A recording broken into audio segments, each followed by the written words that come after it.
Okay, so that's kind of setting the stage. Now we're going to talk about proposals. So remember, these are proposals. Um, One of the big proposals out there is to revert the estate tax rates to what they were when President Obama was the then current president. The Biden administration, a lot of the people that are hanging around, and of course, he was the vice president back then. So they have a lot of the same philosophy, a lot of the same views, and things like that. So one of the main proposals to revert it back to 2009 rates. We've also heard the number 3 million, 3.5 million bandied about. There is no definitive proposal on that, but certainly letting the Tax Cut and Jobs Act expire, have it go back down to 5 million, is sort of the minimum planning that we think we should be looking at.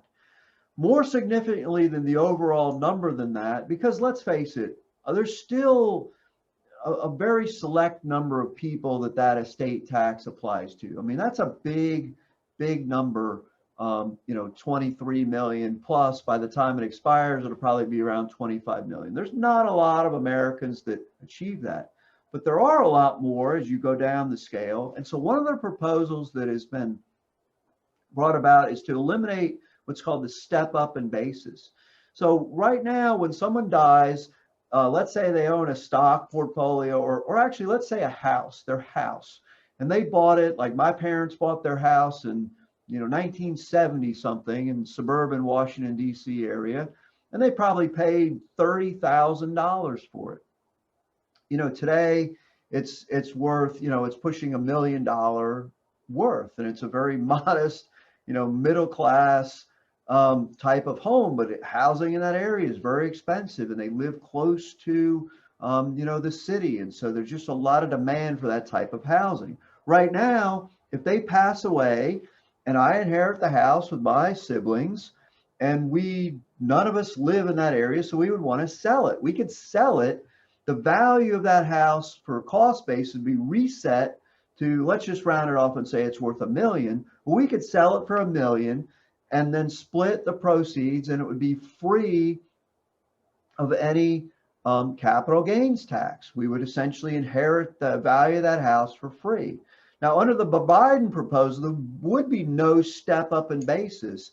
And so we would take $1 million minus their basis of $30,000 for simplicity. Let's just say their basis is what they paid for it all those years ago. And so we would pay capital gains tax on $970,000 and then split the proceeds. The same would apply for stock portfolios. The same would apply for businesses, farm, land, all types of assets would lose that step up in basis. And so the heirs would not be able to sell it, sort of tax free. They would owe some sort of tax when they sell it.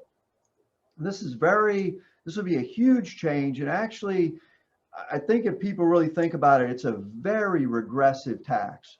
Middle class people of modest wealth, the parents save, like $100,000 stock portfolio or a house, like my parents, passing that along to subsequent generations has been a, sort of American tradition, and it's been a way for middle class families to leave something. The house especially is one of the things that a lot of Americans accumulate wealth in. So the step up in basis proposal would eliminate that. Maybe even more punitive than that is the proposal, what's called a deemed sale at death. Let's take the house example once again. Well, my siblings and we could say, well, we don't want to sell it because we're going to have to pay all that tax. So let's just keep it and rent it out, and we'll split the income, but we won't sell the house, and we'll avoid paying that capital gains tax. Well, one of the other proposals that's involved is what's called a deemed sale at death, which basically means whether you actually sell the asset or not, you will be deemed to have sold it, and you will owe tax on the appreciated value. So in that case of my parents' house, once again, whether we sold that house or not, we would owe tax on the $1 million value minus the $30,000 basis, $970,000.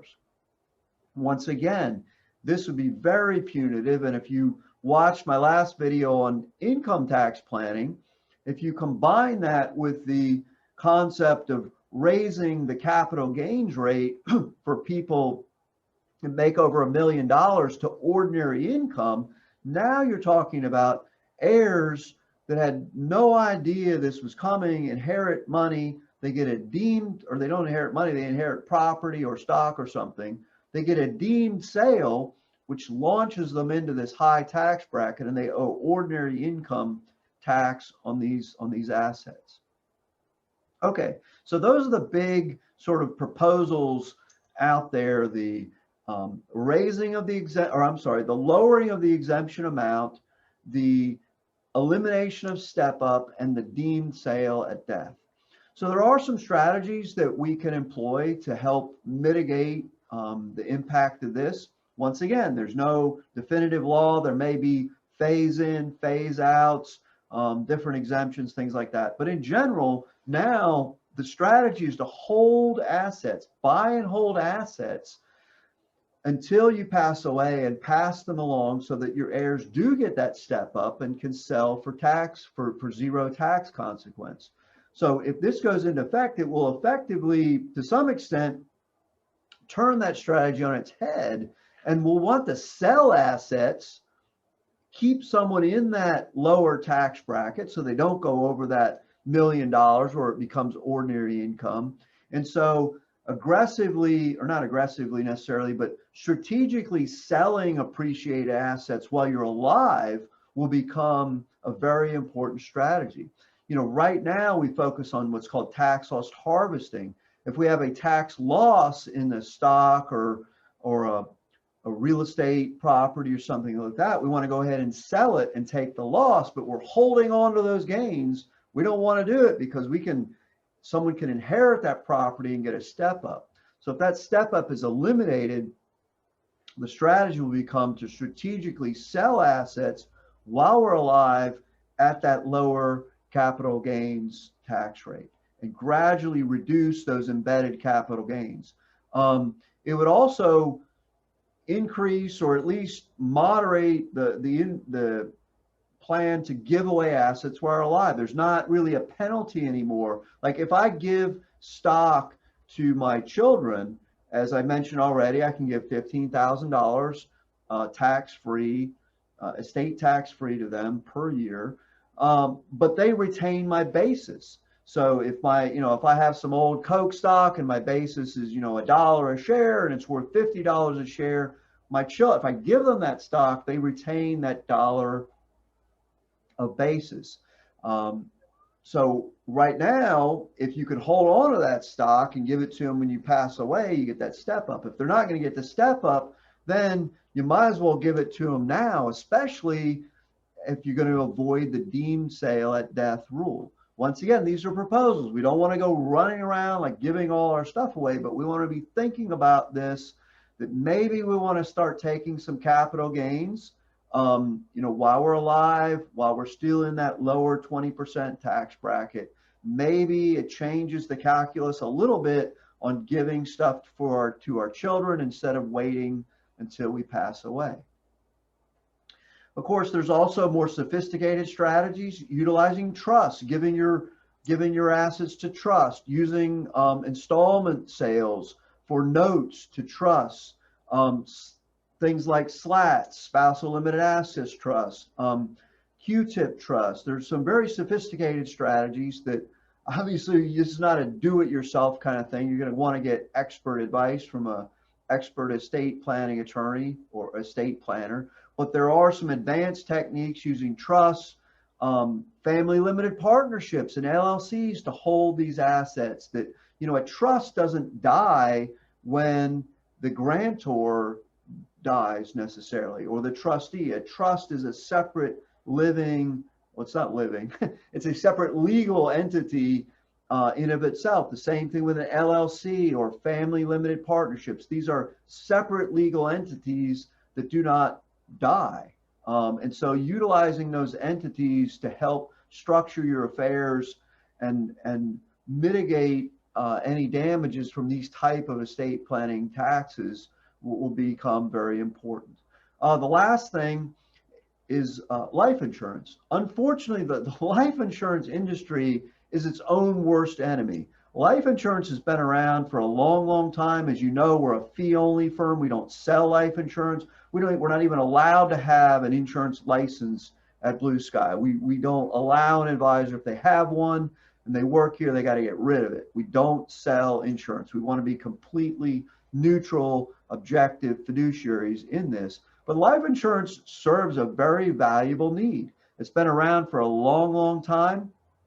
But the insurance industry, by selling it to people that didn't need it, by selling them more than they needed, or by selling them the wrong type of insurance that they didn't need, they've really done themselves a disservice. So you'll hear me beat up on insurance a lot, but it's mostly because people are being sold the wrong type of policy or the wrong amount of coverage. But anyway, with estate tax, life insurance can be really, really a valuable tool to replace those assets or replace the tax that may be due.